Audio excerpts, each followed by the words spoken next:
Hello, how are you guys doing? It is already day 13 of the MCO here in Malaysia.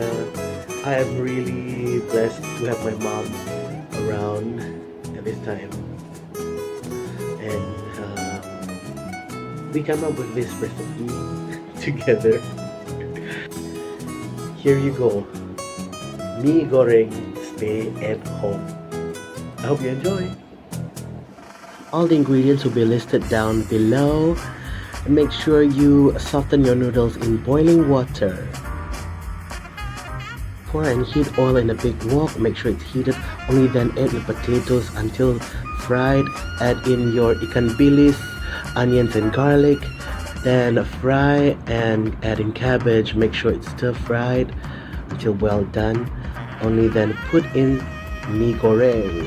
These noodles seasoned with salt, oyster sauce, dark soy sauce, and if you feel like you need a bit more seasoning, add a bit of chicken stock. Yes, stir fry until fully cooked, and voila, there you have it. Mee Goreng, stay at home.